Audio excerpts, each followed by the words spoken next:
Hello everyone. So my name is Shivraj Singh Khurana, MBBS student, and your microbiology and anatomy mentor, Medico Paji.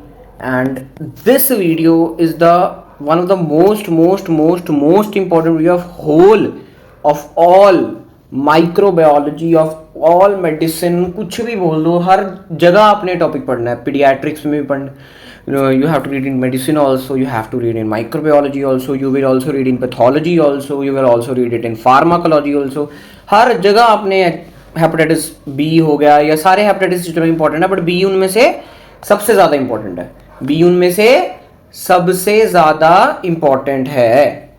So part 1, in this part, this is part 1, I will discuss the structure, genome of the virus, transmission of the virus and clinical features produced.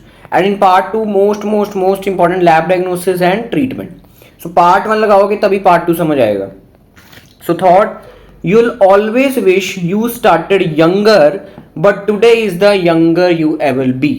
तो अभी ही start आपको करना पड़ेगा. सोचोगे कि यार मैं doctor बन के स्टार्ट करूंगा, मैं एमबीबीएस बन के करूंगा, मैं सेकेंड ईयर पास करके ये करूंगा, anything you can imagine. Okay, but अभी ही सबसे यंगेस्ट. उसके बाद आपने बुढ़े मतलब इन द सेंस एज बढ़नी है, तो एज वापस नहीं आनी कभी. Time and age doesn't ever come again. चाहे जितनी मर्जी मिलते मार लो, जितनी मर्जी रिक्वेस्ट है मार लो, कुछ नहीं होना. So live your life and make a fruitful, क्या कहते हैं उसको, एक ऐसे डिसीजंस लिया करो जो आपके लिए फ्रूटफुल हो for the future.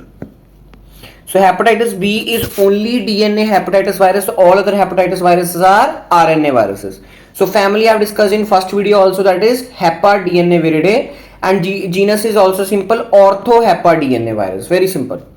So beta 3 morphological forms are seen of the hepatitis virus.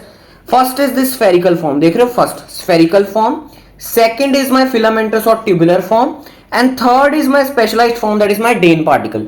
Dane particle is made. This is an electron microscopy image. This is an electron microscopy image. So spherical form. अब जो मेरा इसके अंदर ना hepatitis B के पास एक special antigen होता है जिसका नाम है HBS एंटीजन. डोंट वरी, अभी आगे आपको करवा रहा हूँ 1 मिनट में. So spherical is only made of, जो मेरा स्फेरिकल एंड टिब्यूलर है, जो मेरा स्फेरिकल एंड टिब्यूलर फॉर्म है, they are only made up of HBS antigen. उनके पास और कोई एंटीजन नहीं होता. HBS एंटीजन मतलब hepatitis B virus surface antigen. S stands for surface antigen. Dane particles have all antigens. अभी करवा रहा हूं, don't worry. HBS antigen, HBC antigen, HBE antigen and double strand DNA. S stand for surface antigen, C stands for core antigen, hepatitis B core antigen and E stands for pre core antigen. Pre core antigen, hepatitis B pre core antigen. अब आपने मेरे साथ diagram बनाना है इसका, आपको और जल्दी समझ आएगा.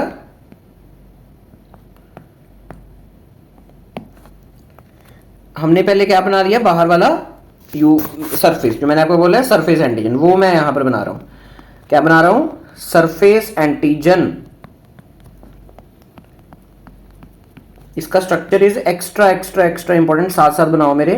सो this is my what, surface antigen. अब इसके अंदर होता है मेरा core antigen. So this is my what, core antigen. Pink colour is my core antigen.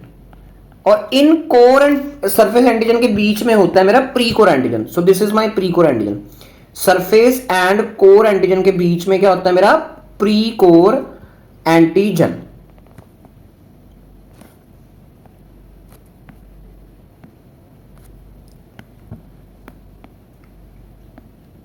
So what is this? This is my HBS antigen, surface antigen. This is my HBE antigen, that is my pre-core antigen. And this is my core antigen, that is HBC antigen, core antigen. Okay, अब बीच में क्या पड़ा होता है मेरा, first is my this DNA polymerase, and DNA polymerase के साथ कौन अटैच होता है, that is my double stranded DNA.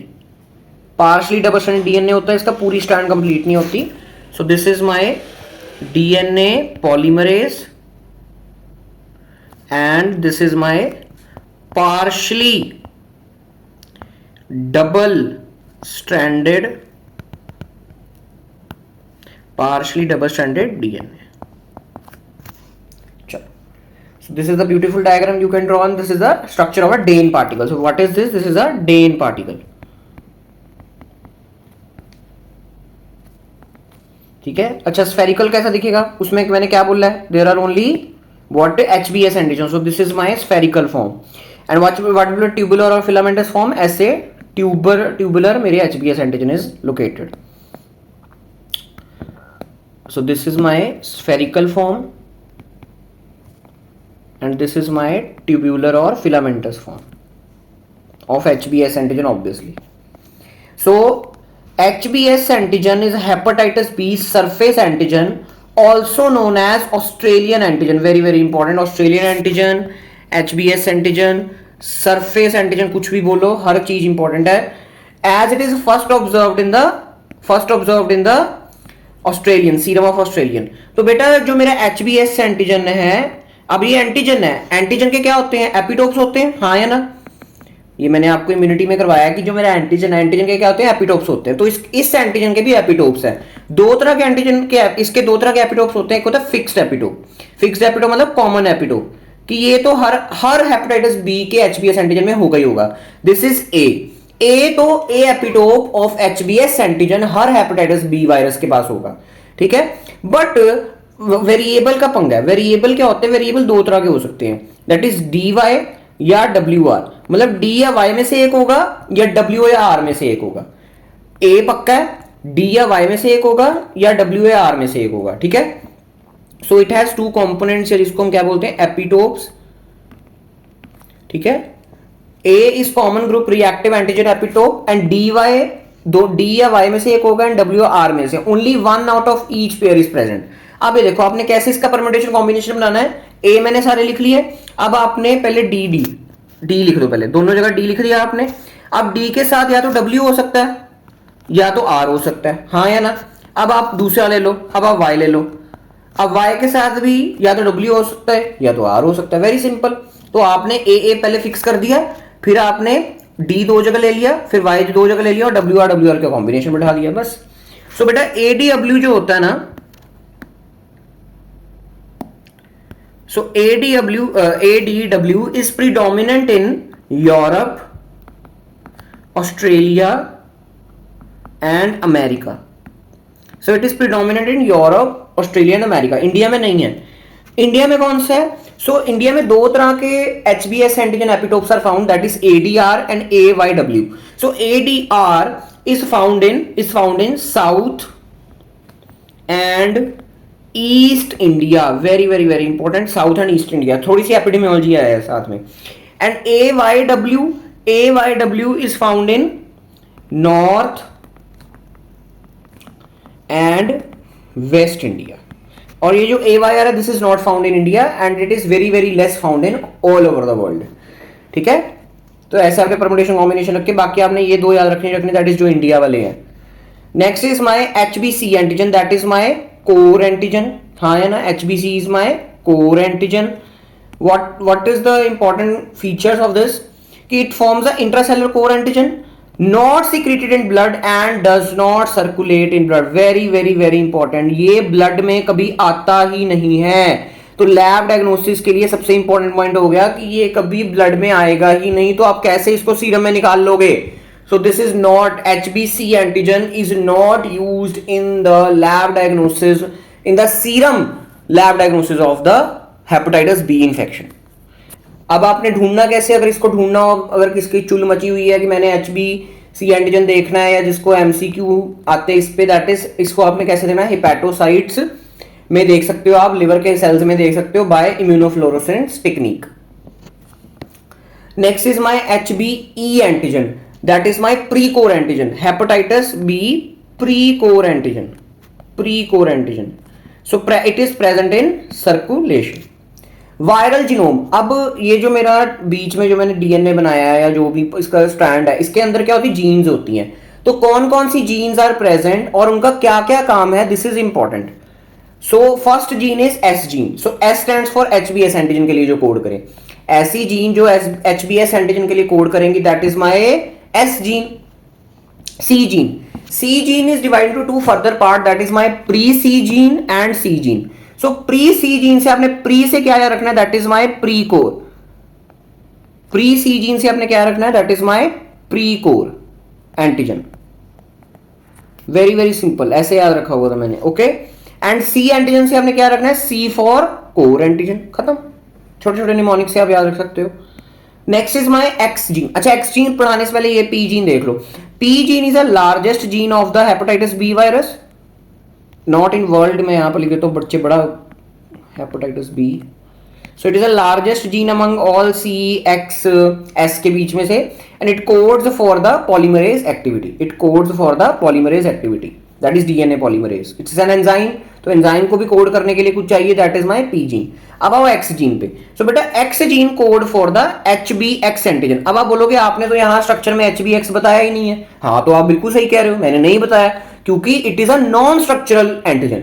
ये स्ट्रक्चर बनाने में हेल्प नहीं करता H B x antigen. It is a non structural antigen and it activates a transcription of the cellular and viral genes. इसने बाकी जीन्स का काम अच्छा करना है। ये जो c gene, s gene, p gene, इसका काम इसने अच्छा करना है। H B x antigen coded by the x gene. और बड़ा इंपॉर्टेंट फीचर है इसका कि H B x contribute to the carcinogenesis, the oncogenicity is contributed by the H B x antigen. जो मेरा एच बी एक्स एंटीजन बनाया है मेरे हेपेटाइटिस बी वायरस के एक्स जीन ने, वो जो मेरी हेपेटाइटिस का उसको क्या कर सकता है, उसको कहां लेके जा सकता है, हिपैटोसेलुलर कार्सिनोमा में लेके जा सकता है। क्यों, how, by blocking the apoptosis. अब एपोप्टोसिस होगी नहीं तो पुराने सेल्स मरेंगे नहीं, और वो इंडेफिनिटली क्या हो जाते हैं, they survive for long time and they become cancerous. And binding to the P53, P53 is a guardian of our cell, तो P53 से बाइंड होके, P53 is tumour suppressor gene, उसकी वजह से the tumours are not suppressed. So this is the very very important function of the HBX antigen which is a non structural antigen. Transmission, तो बेटा मैंने आपको first video में बताया transmission, that is first is percutaneous route और parenteral route, कि when there is skin से होते हुए, परक्यूटेनियस, क्यूटेनियस मतलब स्किन, पर मतलब स्किन को पार करके। So reuse of needles, IV drug users, needle stick injury, shared razors, sharing instruments in surgical and dental procedures. So this is the most common features of the most common transmission of the, अगर आपसे पूछे कि most common route of transmission of HBV infection, that is percutaneous only. अच्छा, ये बड़ा important है कि chances of transmission in needle stick injury, HBV is having 30% chance in infecting the person of in a needle stick injury. HCV has 3% chance and HIV has 0.3% chance. You have to divide it by 10 10 10, ऐसे आपने करना है। तो देख रहे हो HIV सबसे खतरनाक वायरस है इनमें से, इन सब में से, और भगवान ने उसको नीडल स्टिक इंजरी से सबसे कम ट्रांसमिशन दी है। और एचबीवी सबसे लाइट वायरस है, सेल्फ लिमिटिंग डिसीज है, तो उसकी ट्रांसमिशन सबसे ज्यादा है। तो भगवान ने ऐसा बनाया कि जो सबसे खतरनाक चीजें हैं उसको कम रखी हैं, जो सबसे खतरनाक चीजें हैं उसको कम रखा है, और जो कम खतरनाक है उनको ज्यादा रखा है। सो अगर भगवान ने डेडली डिसीज बनाए भी हैं तो उनका प्रेवलेंस भी कम है। Blood transfusion, very very important route through which the hepatitis B virus can be transferred. Sexual transmission and perinatal or vertical transmission, that is my from mother to fetus. The transmission occur at any stage in utero, but maximum risk कब होता है, during delivery and breastfeeding. तो HIV breast feeding से कम जाता है, जा सकता है बट कम जाता है, बट जो मेरा हेपेटाइटिस बी वायरस है that is very very prone to get transferred from breast feed. High risk group कौन से हो गए, हेल्थ केयर वर्कर जिनको नीडल स्टिक इंजरी हो सकती है, doctor, staff, nurses, paramedical staff, anyone. Sex workers, homosexual males, recipients of blood transfusion, कि जिनको रिपीटेड ब्लड ट्रांसफ्यूजन होती है, फॉर एग्जांपल थैलेसीमिया पेशेंट्स और सिकल सेल एनीमिया पेशेंट, की अगर आपने ब्लड चेक नहीं किया, पेशेंट डोनेट करके चला गया ब्लड, तो आपने उसका एचबीवी टेस्ट नहीं करवाया, जिसकी वजह से अब आपने सीधा रिसिपिएंट को दे दिया, ठीक है, जिसकी वजह से there will be problem and उसको भी हेपेटाइटिस हो जाएगा। तो आपको पता होना चाहिए कि अब आपके दिमाग में पता नहीं क्वेश्चन आया नहीं आया, मेरे दिमाग में तो आया था क्वेश्चन कि अगर हम आप ब्लड डोनेट करके आ रहे हैं, डोनेशन कैंप लगते हैं, डोनेट ब्लड करके आ रहे हैं, ब्लड डोनेट करके आए, तो वो तो फ्री ऑफ कॉस्ट है, आपने कोई पैसे नहीं लिए अपने ब्लड देने के, हाँ या ना, बिल्कुल सही कहा। बट हम पेशेंट से क्या चार्ज करते हैं, पेशेंट अगर कोई पेशेंट ब्लड लेने आया है, अगर सपोज करो पेशेंट कोई ब्लड लेने आया, रिसिपिएंट है कोई, तो रिसिपिएंट से तो हम चार्ज करते हैं, वाई सो? मुझे लगता था कि यार ये सिस्टम ऐसा है, बट ऐसा नहीं है, आई वाज रॉन्ग। सो बेटा चार्ज इसलिए हम करते हैं बिकॉज हमने टेस्ट परफॉर्म करने होते हैं on this blood, that is my HIV, HCV, HBV, इनके टेस्ट परफॉर्म करने होते हैं ब्लड पे जो डोनर ने दिया है।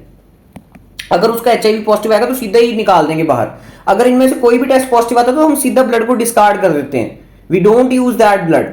ओके, तो इस चीज के पैसे लिए जाते हैं रिसिपिएंट से, बाकी डोनर ने तो पैसे, डोनर ने तो कोई पैसे नहीं लिए थे। ओके, चलो। एंड ड्रग एडिक्ट्स क्यों? Because they share needles. Clinical features is very simple. Mostly it is asymptomatic, but infection prognosis worsen with age. This is the most important point कि worsen with age. बुजुर्गों को ज्यादा problem है hepatitis B की as compare to अडोलोसेंट और a child.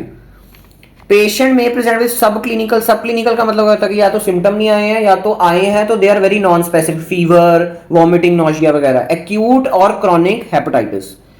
HBV infection is indistinguishable from other hepatitis viruses clinically.